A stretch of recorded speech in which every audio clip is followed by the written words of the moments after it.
कहानी की शुरुआत में हम एक छोटे से बेन को देखते हैं जिसके दादा उसे एक छुपे हुए खजाने की कहानी सुना रहे थे। इस खजाने के बारे में बहुत कम लोगों को पता था। अब सालों बाद जब बेन बड़ा हो चुका था तो उसने कुछ और लोगों के साथ मिलकर उस खजाने को ढूंढने का फैसला किया। बेन को अपने दादा की कहानी से थोड़ा अंदाजा था कि ये कहाँ हो सकता है। उसके दादा ने उसे एक नोट दिया था जिस पर एक नाम लिखा था। उसने हिसाब लगाया कि ये नाम एक पुराने जहाज का है। उसके एक दोस्त रायली ने उस जहाज की लोकेशन का पता लगाने में उसकी मदद की। जब वो लोग इस जहाज को ढूंढने निकले तो बेन ने हिसाब लगाया कि वो जहाज जरूर बर्फ की इस चादर के नीचे छुपा होगा। उन्होंने काफी देर तक खुदाई की और आखिरकार जहाज मिल ही गया। बेन ने सबको ये खबर दी और फिर इयन का धन्यवाद किया जो उनका साथी था और इस पूरी खोज में सारा पैसा उसी ने लगाया था। हालांकि लोग बेन और उसके परिवार को हमेशा से पागल कहते थे क्योंकि वो एक ऐसे खजाने को ढूंढ रहे थे जिसके होने का किसी को अंदाजा ही नहीं था। खैर अब बेन अपनी टीम के साथ उस जहाज में घुसा। जब उन्होंने आसपास देखा तो उन्हें एक कमरा मिला जिसमें बारूद के ढेर सारे डब्बे थे। थोड़ा और अच्छे से ढूंढने पर बेन को एक डेड बॉडी मिली जो एक डब्बे को पकड़ी हुई थी। जब उसने चेक किया तो उस डब्बे में एक पैकेज था और उसके अंदर एक पाइप थी।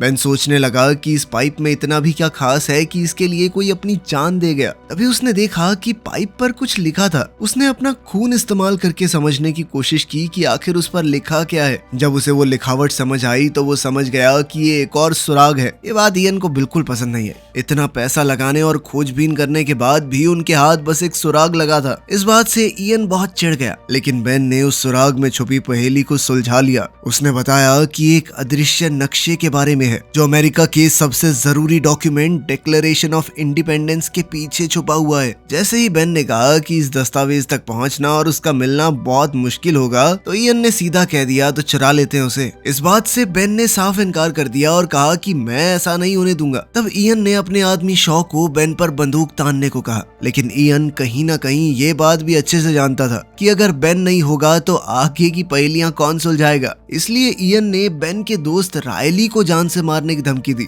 इससे पहले की बात और बिगड़ जाए बेन ने एक फ्लेयर स्टिक जला दी और कहा कि अगर सब शांत नहीं हुए तो वो इसे बारूद पर फेंक देगा। सबको लगा कि वो झूठ बोल रहा है, लेकिन बेन ने वो फ्लेयर फेंक दी। पर इससे पहले कि वो नीचे बारूद पर गिर पाती इयन ने उसे पकड़ लिया। लेकिन इयन ये जानता ही नहीं था कि उसके हाथ पर भी थोड़ा बहुत बारूद लगा हुआ है। अचानक उसके हाथ में आग लग गई जिसके बाद उसने फ्लेयर को छोड़ दिया और अब वो फ्लेयर स्टिक नीचे पड़े बारूद पर जा गिरी। बारूद की वजह से जहाज के फटने से पहले ही इयन और शॉ वहां से भाग गए और उन्होंने बेन और रायली को अंदर ही छोड़ दिया। लेकिन ऐन मौके पर बेन को एक गुप्त दरवाजा मिला जिसकी मदद से वो और रायली बच निकले। पूरा जहाज फट गया और इयन को लगा कि बेन और रायली अब मर चुके हैं।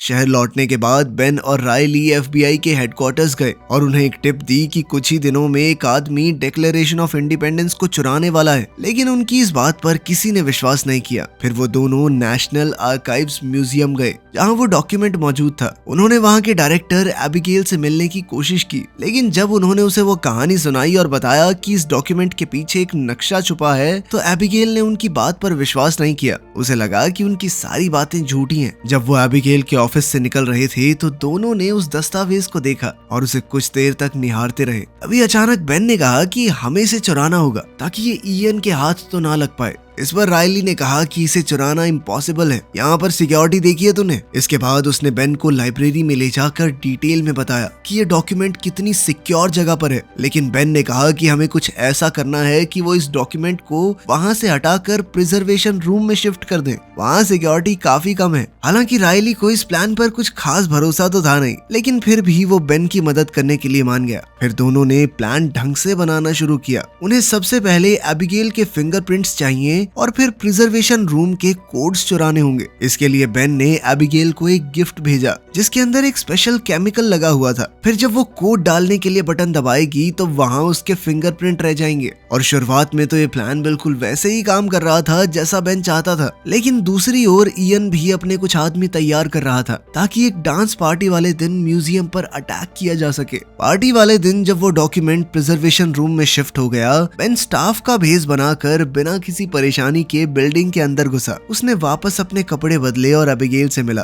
एबिगेल उसे देखकर चौंक गई। बेन ने झूठ कहा कि उसने म्यूजियम को एक बहुत बड़ा डोनेशन दिया है और फिर मौका पाते ही उसने एबिगेल का शैंपेन ग्लास चुरा लिया जिस पर उसके फिंगरप्रिंट्स लगे हुए थे। इसी बीच इयन और उसके आदमी भी म्यूजियम आ गए। वो एक अंडरग्राउंड टनल के जरिए बिल्डिंग में घुसे। थोड़ी देर बाद बेन प्रिजर्वेशन रूम में पहुंच गया, लेकिन जब रायली कैमराज से उस पर नजर रखे हुए था तो इयन के एक आदमी ने उनका एक्सेस ब्लॉक कर दिया। बेन ने फैसला किया कि वो डॉक्यूमेंट को पूरे फ्रेम के साथ ही लिफ्ट के जरिए नीचे ले जाएगा। जैसे ही वो बाहर निकला तो इयन और उसके लोगों ने उसे देखा और वो चौंक गए, क्योंकि उन्हें तो लगा था कि बेन मर चुका है। उन्होंने उसे देखते ही उस पर गोलियां चलाई, लेकिन बेन ने डिक्लेरेशन ऑफ इंडिपेंडेंस के उस डॉक्यूमेंट को आगे कर दिया। उस पर बुलेट प्रूफ ग्लास लगा था जिसने बेन को बचा लिया। आखिरकार किसी तरह बेन लिफ्ट में घुस गया और उसने डॉक्यूमेंट को उसके प्रोटेक्टिव कवर से बाहर निकाला। जैसे ही बेन बाहर निकलने लगा उसने एबिगेल की नजरों से बचने की कोशिश की, जिसने ये कंफर्म कर लिया था कि बेन का नाम गेस्ट लिस्ट में था ही नहीं। इसके बाद बेन म्यूजियम के एक स्टोर में छुप गया, लेकिन जब वो डॉक्यूमेंट के साथ वहां से निकलने लगा तो कैशियर ने सोचा कि वो डॉक्यूमेंट की कॉपी चुराने की कोशिश कर रहा है जो बिल्कुल सेम साइज में वहाँ सेल पर थी। उसने बेन से कहा कि तुम्हें पेमेंट करनी होगी वरना सिक्योरिटी बुला रही हूँ मैं। बेन ने वहां से चुपचाप बचकर निकलने के चक्कर में कार्ड से पेमेंट कर दी, क्योंकि उसके पास ज्यादा कैश नहीं था। जब वो बाहर जा रहा था तो एबिगेल ने उसे देख लिया और उसका पीछा करने लगी। जैसे ही बेन ने वो डॉक्यूमेंट रायली की वैन के पिछले हिस्से में डाला तो एबिगेल ने उससे पूछा कि तुम क्या कर रहे हो। इसके बाद बेन के हाथ में वो डॉक्यूमेंट देखकर एबिगेल समझ गई कि उसने क्या किया है। ये देखते ही एबिगेल चिल्लाने लगी, जिसके बाद बेन ने चुपचाप वो डॉक्यूमेंट उसे वापस कर दिया। इसके बावजूद भी जब वो आसपास की पुलिस को बुलाने लगी तो इयन ने उसे डॉक्यूमेंट के साथ देख लिया और अपने आदमियों को उसके पीछे छोड़ा। बेन ने एबिगेल को बचाने की कोशिश की, लेकिन इयन के आदमी उसे पकड़ कर ले गए। इसी बीच म्यूजियम गार्ड्स को पता चल गया कि डॉक्यूमेंट चुरा लिया गया है। तुरंत ही पूरा म्यूजियम लॉकडाउन में चला गया और FBI को बुला लिया गया। इयन ने वैन में एबिगेल से कहा कि ये डॉक्यूमेंट मेरे हवाले कर दो, लेकिन एबिगेल ने सीधे तौर पर मना कर दिया। अचानक उनकी वैन के सामने कुछ आ गया तो ड्राइवर को कट मारना पड़ा। इस झटके से पीछे मौजूद सभी लोग गिर गए और एबिगेल ने इस मौके का फायदा उठाते हुए भागने की कोशिश की, लेकिन वो पूरी तो नहीं निकल पाई, बस वैन के दरवाजे से लटक कर रह गई। उधर रायली और बेन ने उनका पीछा किया ताकि वो एबिगेल की मदद कर सके। थोड़ी देर बाद इयन एबिगेल से वो डॉक्यूमेंट लेने में कामयाब रहा। तभी बेन ने मौका देखकर एबिगेल को रायली की वैन में खींच लिया, जिससे उसकी जान बच गई। वो लोग अब मेन रोड से हट गए, लेकिन जब इयन ने रुकने के बाद डॉक्यूमेंट खोला तो उसे पता चला कि वो तो नकली है। बेन उन्हें चकमा देकर भाग गया था। एबिगेल बहुत नाराज थी कि बेन ने वो डॉक्यूमेंट चुराया और अब वो किसी गुंडे के हाथ में है, लेकिन तभी बेन ने असली डॉक्यूमेंट निकाला और बताया कि उसने एक नकली भी खरीद लिया था ताकि अगर कुछ प्रॉब्लम हो तो असली वाला सेफ रहे। बेन ने ये भी बताया कि मैंने सिर्फ डॉक्यूमेंट इसलिए चुराया था ताकि इयन उसे न चुरा ले, क्योंकि वो खजाना ढूंढने के लिए बेताब है। जब बेन और रायली ने सोचा कि डॉक्यूमेंट के पीछे कोई केमिकल लगाकर क्लू ढूंढते हैं तो एबिगेल ने साफ मना कर दिया। उसने कहा कि ऐसे तो ये खराब हो जाएगा, लेकिन रायली ने उसे टेंशन ना लेने को कहा, क्योंकि वो भी ऐसा कुछ नहीं करने वाले जिससे ये डॉक्यूमेंट खराब हो। लेकिन उनके पास जो सामान तैयार पड़ा था वो बेन के घर पर है और बेन अब वहाँ जा नहीं सकता, क्योंकि FBI उन्हें ढूंढते हुए पहले ही वहाँ पहुँच गई होगी। उसके पास कैश नहीं था तो उसने म्यूजियम में अपना कार्ड इस्तेमाल किया था और अब उनकी लोकेशन को ट्रैक किया जा रहा होगा।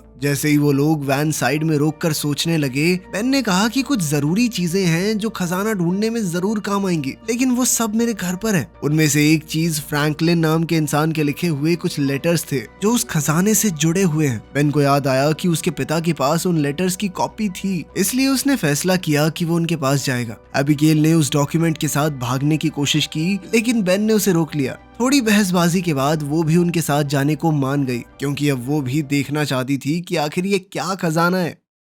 इसी दौरान FBI एजेंट सेड्यूस्की ने बेन के घर पर रेड की। उन्हें वहां बेन की काफी सारी चीजें मिली, वो चिट्ठियां भी जिनके बारे में बेन बात कर रहा था। साथ ही उसने अपने लोगों को बेन के परिवार वालों का पता लगाने को कहा। थोड़ी देर बाद बेन अपने पिता पैट्रिक के घर पहुंचा। पैट्रिक ने कहा कि मेरा एक ही सपना है कि तुम मुझसे मिलने आए, लेकिन खजाने के बारे में नहीं। जिस पर बेन ने कहा कि हाँ, तो मैं आपसे मिलने ही तो आया हूँ। पापा बेटा साथ में टाइम स्पेंड करेंगे, मजा आएगा। बस एक बार वो लेटर्स होंगे आपके पास, वो दे दो मुझे, फिर करते हैं टाइम स्पेंड। इस बात से पैट्रिक बहुत गुस्सा हो गया। उसने कहा कि किसी की गलती से सीखते हो कि नहीं तुम? मैंने अपनी पूरी जिंदगी इस खजाने को ढूंढने में झोंक दी, तुम भी अपनी जिंदगी ऐसे ही खराब करना चाहते हो? उसने कहा कि ऐसा कोई खजाना है ही नहीं, ये सिर्फ देश के दुश्मनों को गुमराह करने के लिए बनाया गया है, ये बस ऐसे ही कहानी बना दी है किसी ने। लेकिन बेन ने अपने पिता की बात पर ध्यान नहीं दिया। थोड़ी देर बाद जब उन्होंने उस डॉक्यूमेंट के पिछले हिस्से की जांच की तो उन्हें कुछ खास कोड्स मिले जो उन चिट्ठियों से जुड़े हुए हैं जिनके लिए वो यहाँ आए थे। जब बेन ने दोबारा पैट्रिक से वो चिट्ठियां मांगी तो पैट्रिक ने कहा कि मैंने तो पहले ही उन्हें फिलाडेल्फिया के एक म्यूजियम को दे दिया है। ये सुनकर बेन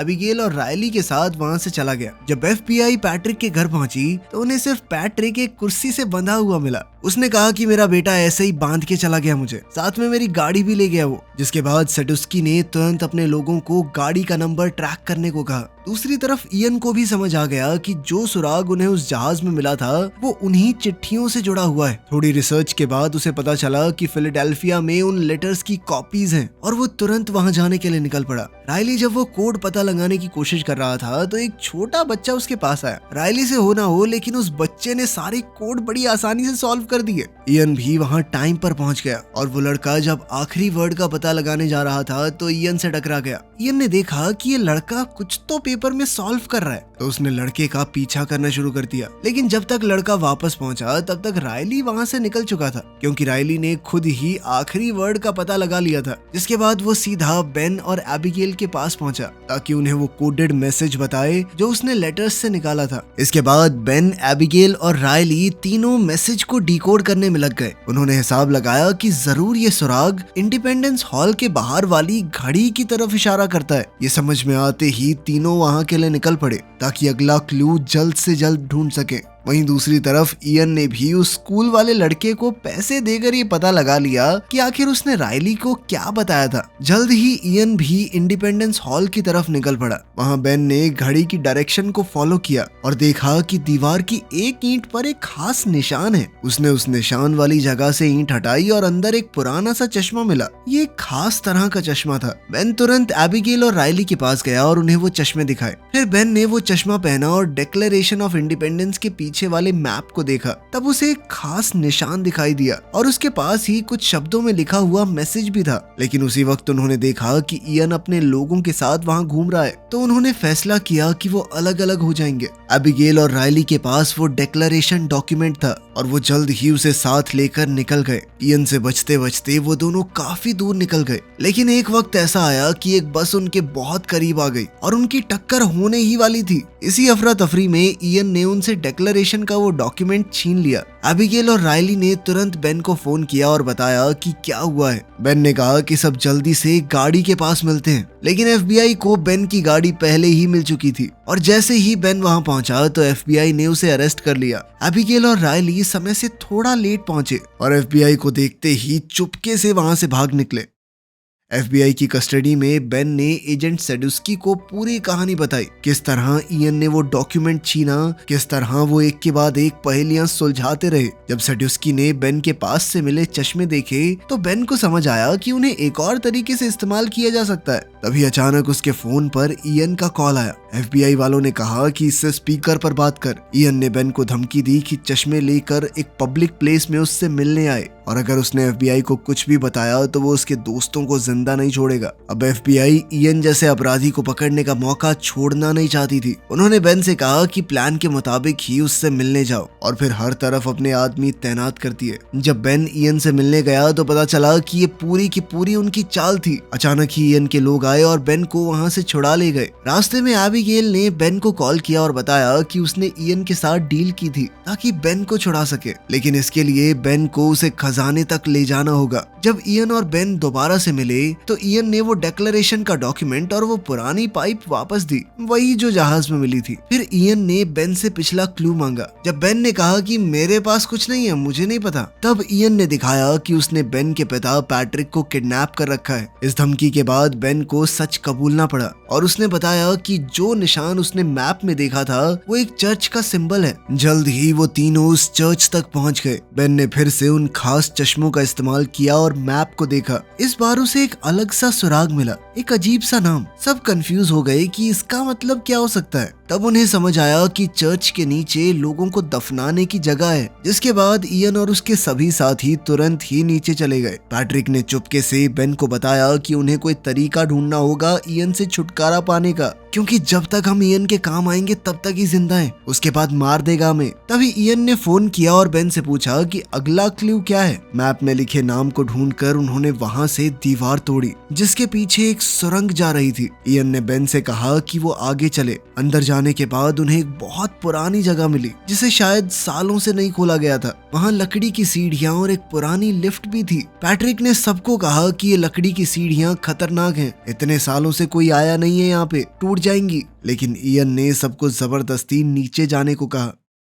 जब सभी लोग उन सीढ़ियों से नीचे उतर रहे थे तभी अचानक से बहुत सी सीढ़ियां टूट गई। इस घटना में शॉ नीचे गिरकर मारा गया। अब वो पूरा हिस्सा टूट रहा था और बाकी सबको लिफ्ट के ऊपर कूदकर अपनी जान बचानी पड़ी। उस लिफ्ट ने उन्हें खाली कमरे में ले जाकर छोड़ दिया। इयन ने बेन से पूछा कि खजाना कहाँ है। बेन ने दिखावा किया कि उसे भी कुछ नहीं पता। इयन ने गुस्से में उन्हें धमकी दी कि अगर बेन ने कुछ नहीं बताया तो वो उन्हें यहीं पर छोड़कर चला जाएगा। तभी पैट्रिक ने कहा कि अगला सुराग इस लालटेन के अंदर है। उसने ये भी कहा कि ऐसी ही एक लालटेन बॉस्टन की चर्च में भी है, तो खजाना शायद वहीं पर होगा। इयन फिर भी उन्हें वहीं छोड़ के चला गया, ये कहकर कि जब मुझे खजाना मिल जाएगा ना तो वापस आऊंगा तुम लोगों के लिए। इस पर रायली ने परेशान होकर कहा कि हम यहीं मरने वाले हैं। तब बेन और पैट्रिक ने रायली और एबिगेल को बताया कि उन्होंने इयन से झूठ कहा था, वो लालटेन तो सिर्फ एक डिस्ट्रैक्शन थी। फिर उन्होंने एक और क्लू ढूंढा जो उन्हें एक नए कमरे तक ले गया। उस कमरे के अंदर की जगह को देखकर ऐसा लग रहा था मानो उनसे पहले कोई और वहां आ चुका हो।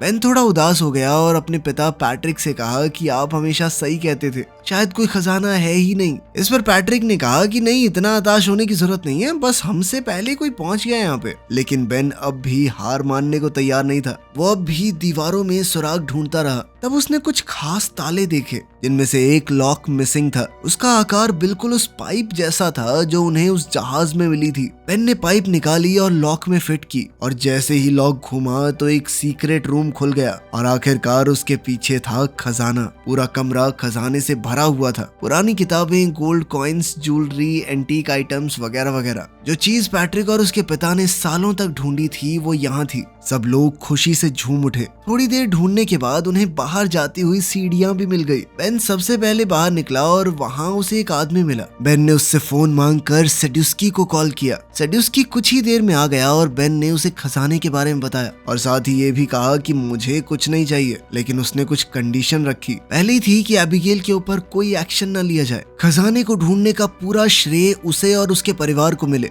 रायली को भी खजाने में से कुछ हिस्सा दिया जाए और सबसे जरूरी बेन जेल ना जाए। सेड्यूस्की ने उसकी सारी शर्तें मान ली और बाद में इयन को भी पकड़ लिया जब वो बॉस्टन की चर्च में घुसने की कोशिश कर रहा था। कुछ ही दिनों में ये खजाना दुनिया भर के म्यूजियम्स में भेज दिया गया। एक दिन सब लोग मिलकर मजे उड़ा रहे थे, लेकिन रायली थोड़ा गुस्सा था। उसने बेन से कहा कि तुमने सरकार का दिया हुआ पैसा ठुकरा क्यों दिया। रिकी ने कहा कि भाई इतना कुछ था, कुछ तो ले लेते। बेन हंसा और आगे से जवाब नहीं दिया। रायली अपनी नई कार में बैठा जिससे पता चलता था कि उसे भी बढ़िया पैसे मिले हैं सरकार से। खैर उसके जाने के बाद हमें पता चलता है कि बेन और एबिगेल ने शादी कर ली है और आखिर में वो अपने नए घर के अंदर चले गए। वीडियो पसंद आई तो लाइक कर देना, चैनल को सब्सक्राइब कर लेना। मिलते हैं अगली वीडियो में।